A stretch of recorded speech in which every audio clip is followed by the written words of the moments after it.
Estoy escuchando el texto, la experimentación radical y las nuevas formas fronteras de lo política en el cine de postdictadura. Este es un texto de Jorge Salas. En un primer momento nos habla de la representación y nos comienza diciendo que frente a la imagen de las abuelas de Plaza de Mayo siempre tenemos mucho respeto y no las representamos de otra forma. Siempre es muy ligada a la realidad misma. Calculo yo que son señoras grandes con su típico pañuelo blanco haciendo sus rondas, por dar una situación, ¿no?, en la Plaza de Mayo. No nos alejamos a caricaturizarlas o negativamente, sino que es como que eso, nos apegamos a la realidad. Bueno, para representar la época del procesismo o del régimen de la última dictadura cívico-militar en Argentina, del 73 al 85. Ay, no sé bien las fechas. El cine argentino, post esto, o sea, en los 80 y pico, 86,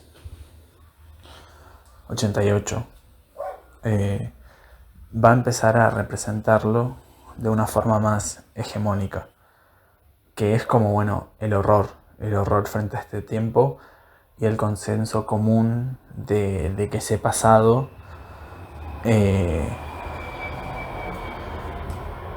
negativo. Se dio la posibilidad también de crear un claro ellos y nosotros dentro del cine, donde los militares pasaban a ser ellos y nosotros éramos el pueblo. O sea, se llevó a crear una conjunción de demandas que unificó bajo una sola narrativa a todo el arco político, digamos, pero con una estética cinematográfica preponderante, hegemónica la llaman en el texto.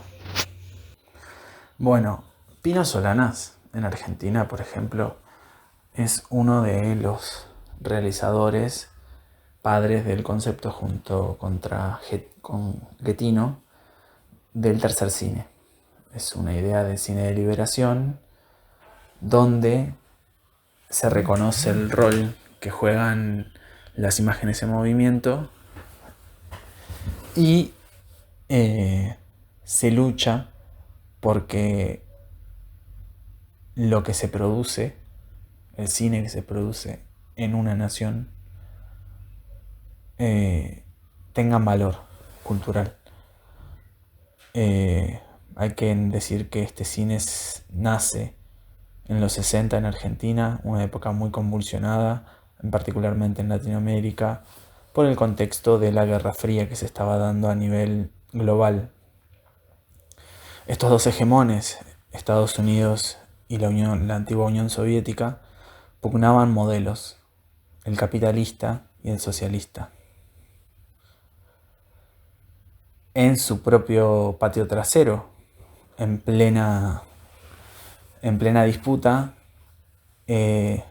una pequeña isla bajo este imperio se independiza y se enmarca en lo que es la revolución cubana a finales del 59. Eso produjo todo un aire, un aire de época que en algunos lugares durante ese contexto llega el cine, en otros los actualiza y les da una nueva razón de ser. Pero en todos se empieza a dar una propia independencia de esa voz y de esa propia comunicación de la idea de un pueblo latinoamericano, que es muy diverso, es muy diferente y tiene muchas caras, voces y formas de enunciarse.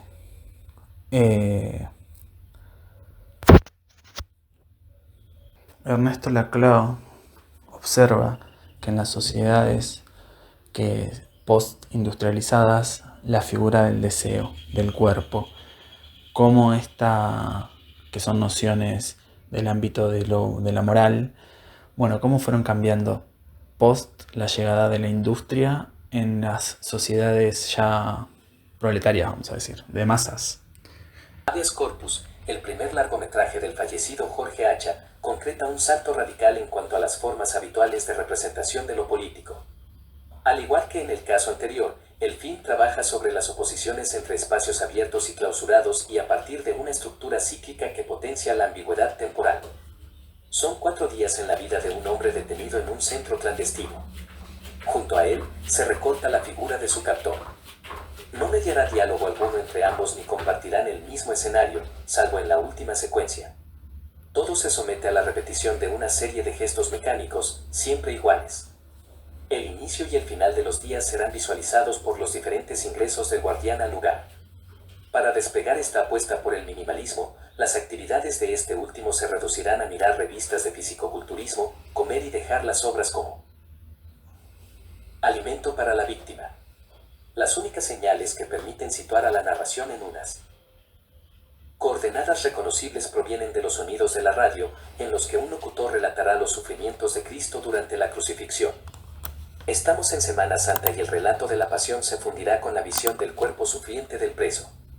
Otra marca, en este caso el conocido cartel de propaganda difundido por la Junta Militar con el eslogan "Los argentinos somos derechos y humanos", favorecerá el reconocimiento del lapso temporal. Un mínimo indicio, oscurecido por otra parte en unas imágenes que podrían extrapolarse perfectamente a otros años. Las grandes acciones quedarán siempre elididas y las únicas que llevará a cabo la víctima se concentrarán en esperar y en rememorar un pasado perdido, único modo de libertad posible. Y es en estas imágenes recuerdo de unos juegos en la playa con otro hombre donde lo privado domina por encima de cualquier otra referencia. No conoceremos la ideología del detenido, ni sus motivaciones, ni siquiera por que terminó en esa situación. Cualquier viso de heroísmo será negado por las imágenes. Así como la tan mentada polaridad entre los dos demonios en pugna y que el realismo de los 80 hiciera propia. El contrapunto entre el espacio idílico junto al mar y el lugar del encierro delimitan un campo en el que la tragedia privada deviene sede de una política que confronta con la tradición explicativa y condenatoria del cine canónico. Ahora bien, si el predominio de lo privado será lo distintivo en ambos films, este se asentará en la observación microscópica de la corporalidad en tanto lugar intransferible de la experiencia íntima. A su vez, será esta la geografía principal de emergencia de los antagonismos. En la imagen tiempo, Deleuze sostenía que el cuerpo ya no es el obstáculo que separa el pensamiento de sí mismo, lo que éste debe superar para conseguir pensar. Al contrario, es aquello en lo cual el pensamiento se sumerge o debe sumergirse para alcanzar la musculatura hipertrabajada de los hombres de las fotografías que observa el vigilante. El cuerpo del preso se inscribe en todo su despojamiento y desolación. Nunca se exhibirá la tortura ni se hará explícita la violencia, aunque al verlo desnudo, golpeado, podamos inferir que ésta ha tenido lugar en los intersticios de la imagen. Al concentrarse en el drama del cuerpo, el cine de los realizadores entrará en abierta polémica con las líneas medulares de la militancia histórica local, las cuales tendieron a relegar a un segundo plano aquellas discusiones. La carne se hará tema de disquisiciones políticas, toda vez que dispute desde los márgenes.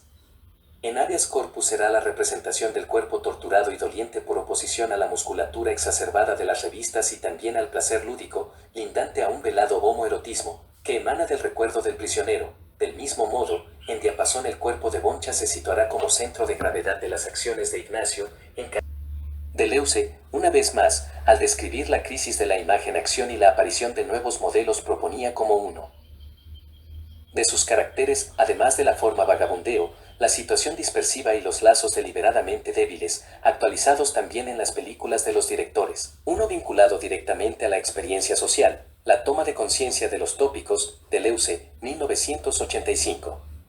En otras palabras, los tópicos serían los elementos visuales, sonoros y psíquicos que coagularían sentidos en un momento o periodo determinado.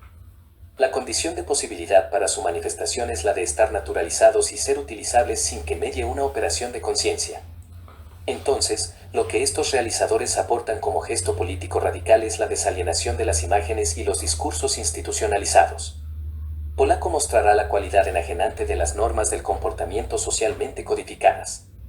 Con ello, el ataque se asume explícito y apunta a poner al descubierto los mecanismos de opresión asentadas en la intimidad de los sujetos. De esta manera se produce la explicitación de lo horroroso que emerge de algunas actividades. H sí abrirá el juego a la reflexión abierta sobre el pasado. En cambio, H sí abrirá el juego a la reflexión abierta sobre el pasado.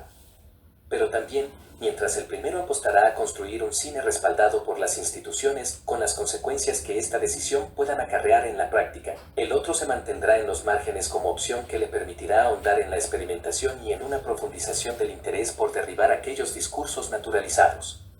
Sarah Standard, su segunda película, la que se recorte con más ímpetu en esta problemática, dejando completamente atrás la huella de la experiencia íntima, el film tomará cuerpo como denuncia poética y puesta en trance de los elementos que constituyen nuestra supuesta identidad nacional.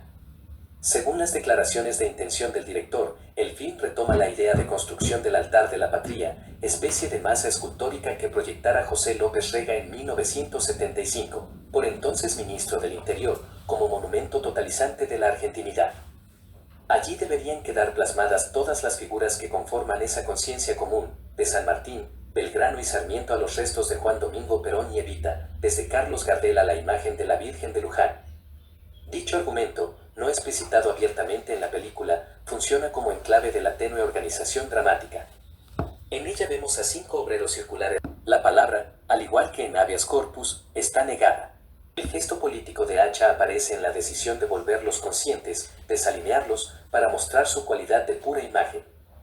Así, desde el atravesamiento de todos los mitos, de su puesta en trance, es como podrán surgir nuevos enunciados colectivos que transformen los órdenes, siempre de manera provisoria, de la práctica social. El artículo ha buscado deliberadamente exponer algunas estrategias que no cuadran bajo.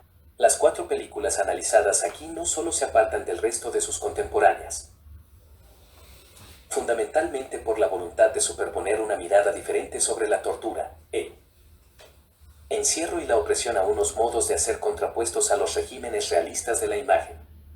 Frente a cierta tendencia a la moderación impuesta por el cine hegemónico, los textos fílmicos de los directores en cuestión trazaron la senda de una estética que buscó dinamitar las buenas formas mediante la celebración de su propio exceso concebido como acto subversivo.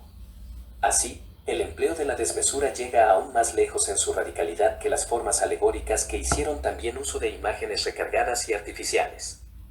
Lo que las diferencia de este modelo es que aquí el desborde estilístico opera como marco para la irrupción violenta en la escena de cuestiones hasta entonces no trabajadas como expresiones de antagonismos sociales por la militancia bien pensante. Se recuperarían así los procedimientos que tuvieron como doble imperativo del compromiso tanto el radicalismo político como la experimentación formal.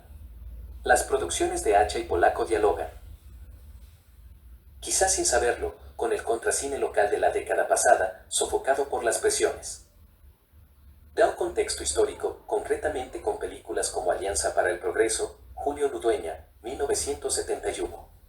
Puntos suspensivos, Edgardo Kosarinsky, 1971, o La familia unida esperando la llegada de Ayibin, Miguel Bejo, 1973, también ellas cargadas de una iconografía revulsiva, del mismo modo que estrechan lazos con la literatura de Néstor Perlonguero las performances de Batato Barea, llevadas a cabo simultáneamente, demostrando que la lucha contra la realpolitik que reclamara Rafael Filippelli tenía lugar también en otras esferas de la producción artística.